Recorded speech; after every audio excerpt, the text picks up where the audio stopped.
Uganda is estimated 44 million people, out of which 78% is youth. Today, over 70% of kids in Uganda storm the streets of Kampala, the capital city of Uganda. Over 79% of street children in Uganda are victims of violence by their parents, which forces them to flee their homes, according to statistics. Kato Joseph, a 32-year-old, has a different story. His mom died when he was 12 years old.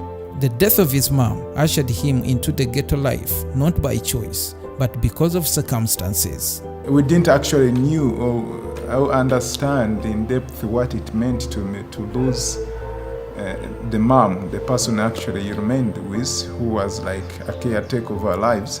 We found our mom already buried. People were still at home. She was buried one day before we came. After the death of Kato's mother, their grandmother, who lived and sold alcohol in the ghetto streets of Kampala, decided to take care of them. She couldn't even feed us. And then my big brother started, looking for other ways of, put food on the table, and that's where we actually introduced on the street life. We started going our own ways, engaging different groups, peer groups actually, which didn't live our lives the same. The behaviors required for survival were not lawful, nor moral in any way, but harmful to his life and society. Living in the streets of Kampala for a period of 4 years was a real hopelessness to Kato, until salvation came through a German missionary, Regina Schweizer, who extended an arm of assistance, getting some of them off the streets into a rehab home. That was a turning point, entering into a rehab home. It gave me a good way that life is still possible. I received so much from that home.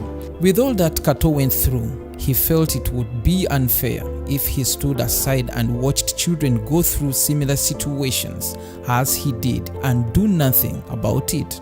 I know about Kato that he is a very driven person. He is very passionate. I know from him that he went through a lot of things himself, and what I can see is that out of that he actually got a very compassionate heart for others. This is where I can see that he has a heart of building up people in every area of their life, to see them really live like a full life, a fulfilling life. Make sure that at least they can dream, have positive attitudes towards tomorrow. That conviction brought together friends with the same passion, and YoChild-Africa was birthed to address issues of orphans and other vulnerable children in Uganda. We started YoChild out of this desire, from Kato, to really give back to the community, to give back to his country, and even beyond that. It's not just like his country, but to really build a kingdom of God. This was very strong in Kato's heart, and he's like a big visionary, and I just loved the way he does life.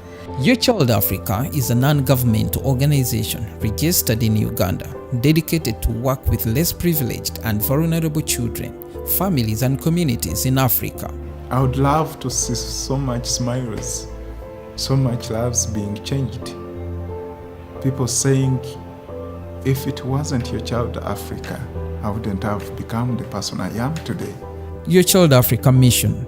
YoChild-Africa aims at raising a generation of children who are spiritually, socially, and mentally sound, able to contribute to the well-being of their families and community, and have a well-defined value system. Our goal is to be the leading Christian charity and humanitarian organization in Africa, providing support and empowering less privileged and vulnerable children and families to live a transformed and purposeful life in their generation through tackling the causes of injustice, spiritual and physical poverty. Our vision is to empower and transform. Our values are love, excellence, integrity, and stewardship. I feel YoChild-Africa is the hope for those who are hopeless.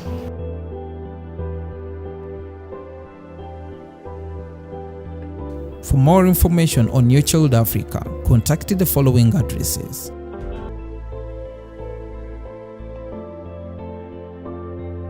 Remember, even the little matters.